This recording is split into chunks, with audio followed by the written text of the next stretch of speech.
അസ്സലാമു അലൈക്കും വറഹ്മത്തുള്ളാഹി വബറകാതുഹു. പ്രിയപ്പെട്ട വിശ്വാസികൾ, അല്ലാഹു സുബ്ഹാനഹു വ തആല പരിശുദ്ധ റമദാനിൽ സ്വർഗ്ഗപ്രവേശനം ലഭിച്ച് ഭാഗ്യവാന്മാരായി തീരുന്നവരുടെ കൂട്ടത്തിൽ നമ്മയും നാമുമായി ബന്ധപ്പെട്ടവരെയും എല്ലാവരെയും അല്ലാഹു ഉൾപ്പെടുത്തുമാറാവട്ടെ. ആമീൻ. നമ്മുടെ ദോഷങ്ങൾ അല്ലാഹു പുറത്തു തരുമാറാവട്ടെ. ഇന്ന് പരിശുദ്ധ റമദാനിന്റെ മഹത്വങ്ങളെ, അതിന്റെ പ്രത്യേകതകളെ സംബന്ധിച്ച് പറയുന്ന അതിന്റെ കൂട്ടത്തിൽ പ്രധാനപ്പെട്ട ഒരു കാര്യമാണ് സ്വർഗത്തിന്റെ കവാടങ്ങൾ ഈ മാസത്തിൽ തുറക്കപ്പെടും എന്നുള്ള കാര്യം. നരകത്തിന്റെ കവാടങ്ങൾ കൊട്ടിയടക്കപ്പെടുകയും ചെയ്യും എന്നുള്ള കാര്യം.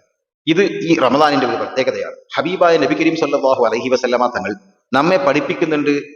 ഇദാ ജാ റമദാൻ, റമദാൻ വന്നു കഴിഞ്ഞാൽ ഫുതിഹത്ത് അബ്വാബുൽ ജന്നത്തി, സ്വർഗത്തിന്റെ കവാടങ്ങൾ തുറക്കപ്പെടും. മലർക്കെ തുറന്നു കിടക്കുന്ന ഒരു സ്വർഗത്തിന്റെ ഒരു രൂപം നാം ചിന്തിക്കുക. സ്വർഗത്തിന്റെ എന്തെങ്കിലും ഒരു അനുഗ്രഹം നമുക്ക് ചിന്തിക്കാൻ പോലും കഴിയില്ല ഇവിടെ. എന്നാൽ ഏകദേശം നമ്മുടെ ഈ പരിമിതികൾ വെച്ചുകൊണ്ട് ചിന്തിക്കണമെങ്കിൽ, അവിടുത്തെ ഒരു കാര്യത്തെ ചിന്തിക്കണമെങ്കിൽ അതിന്റെ മിസിലുകൾ ഇവിടെ ഉണ്ടായിരിക്കണം ദുനിയാവിൽ. അപ്പോഴേ നമുക്ക് അവിടെ ഇതുണ്ട് എന്ന് പറയുമ്പോൾ ഇതുപോലത്തെ എത്രയോ ഇതിന്റെ മുകളിലുള്ള, ഇതിനേക്കാൾ എത്രയോ ക്വാളിറ്റിയുള്ള, എത്രയോ മുകളിലുള്ള അനുഗ്രഹീതാവസ്ഥകൾ കൊണ്ട് നമുക്ക് ഇവിടെ മനസ്സിലാക്കണമെങ്കിൽ അതിന്റെ ചെറിയ ഒരു മിസിൽ ഇവിടെ വേണം. അവിടെ വീടുണ്ട് എന്ന് മാളികകളുണ്ട് എന്ന് പറയുമ്പോൾ ഇവിടെ ചെറിയൊരു വീടെങ്കിലും നമുക്ക് വേണം. അപ്പോഴേ ഇതുമായി ബന്ധപ്പെട്ടുകൊണ്ട് നമുക്ക് അതിന്റെ ഉയർന്ന തലത്തേക്ക്, നമുക്ക് ഉയർന്ന തലങ്ങൾ ഉണ്ട് എന്നെങ്കിലും നമുക്ക് മനസ്സിലാക്കാൻ കഴിയുക.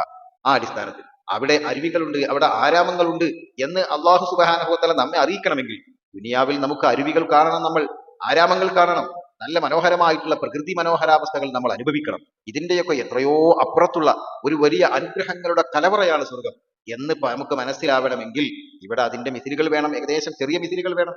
അതിലാണ് ഇവിടെ അവിടുത്തെ പല കാര്യങ്ങളും പരിശുദ്ധ ഖുർആൻ പറയുന്നത്. അവിടെ അങ്ങനെയുണ്ട്, അവിടെ ഇങ്ങനെയുണ്ട്. നമുക്ക് മനസ്സിലാവാൻ ഇവിടെ അതിന്റെ ചെറിയ ചെറിയ രൂപങ്ങളെങ്കിലും ഇവിടെ ഉണ്ടെങ്കിൽ നമുക്ക് മനസ്സിലാവുകയുള്ളൂ.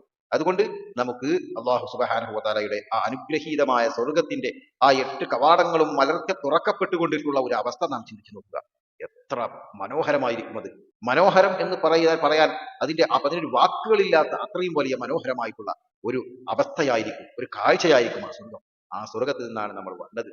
ആദം നബി അലൈഹിസ്സലാമിനെ പുറത്താക്കിയത്, ഇബ്ലീസ് സ്വീപ്പാക്കിയത്.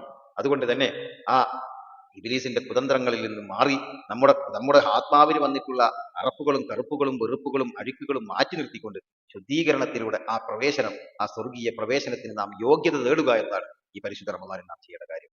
മറ്റൊന്ന്, റമദാനിന്റെ പ്രത്യേകതകളിൽ സ്വർഗത്തിന്റെ കവാടങ്ങൾ മലർക്കെ തുറക്കപ്പെടുമെന്ന് പറഞ്ഞ് പുണ്യനബി പഠിപ്പിക്കുന്നു. അതികഠോരമായ അതീതമായ രീതിയിൽ അതിഗൗരവമായിട്ടുള്ള നരകത്തിന്റെ ആ അകത്തളങ്ങൾ ഒരിക്കലും പുറത്തു കാണാത്ത വിധം അതിന്റെ കവാടങ്ങൾ ഭദ്രമായി കൊട്ടിയടക്കുമെന്ന് നബി മുഹമ്മദ് മുസ്തഫ സല്ലല്ലാഹു അലൈഹി വസല്ലമ തങ്ങൾ നമ്മെ പഠിപ്പിക്കുകയാണ്. നരകം അതിഭയാനകമായി. തെറ്റുകൾ ചെയ്യുമ്പോൾ നമ്മൾ പറയുന്നത് എന്റെ തെറ്റിനൊക്കെ ശിക്ഷ കഴിഞ്ഞാൽ പിന്നെ അള്ളാഹു എന്റെ നന്മകൾക്ക് പിന്നെ അവസാനം എന്നെ സ്വർഗത്തിലേക്ക് എത്തിക്കുമല്ലോ എന്ന് സമാധാനിക്കുന്ന പലരും ഉണ്ട്, പറയുന്നത് കേട്ടിട്ടുണ്ട്. എന്നാൽ ഒരിക്കലും അത് അങ്ങനെ ചിന്തിക്കാൻ പോലും നമുക്ക് കഴിയില്ല. നരകം എന്നുള്ള അതിഭയാനകമായ അള്ളാഹുവിന്റെ ആ സൃഷ്ടിയുടെ മുന്നിൽ, ആ നരകത്തിന്റെ ആ ഗൗരവത്തിന് മുന്നിൽ നോക്കാൻ പോലും കഴിയില്ല എന്നുള്ളതാണ്.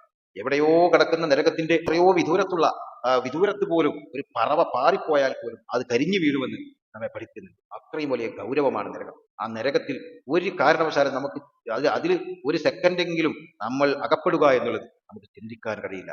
പിന്നെ നമുക്ക് സ്വർഗമേ പറ്റൂ. അതിനെന്ത് ചെയ്യണം? ഈ നരകത്തിൽ നിന്ന് മോചിതനാവുന്നതിനുള്ള മാധ്യമങ്ങളെ നാം സ്വീകരിക്കണം. നാം ഇസ്തിഗ്ഫാർ ചെയ്യണം, നമ്മൾ സുഹൃതങ്ങൾ ചെയ്യണം, നന്മകൾ ചെയ്യണം. അങ്ങനെ അള്ളാഹുവിന്റെ പൊരുത്തം എങ്ങനെയെങ്കിലും നേടി നാം അനുഗ്രഹീതരായി തീരണം. അള്ളാഹു നമ്മെ അനുഗ്രഹീതരാക്കി പെരുമാറാവട്ടെ. റമദാനിൽ നമ്മുടെ പാപങ്ങൾ അള്ളാഹു മാപ്പാക്കി തരട്ടെ.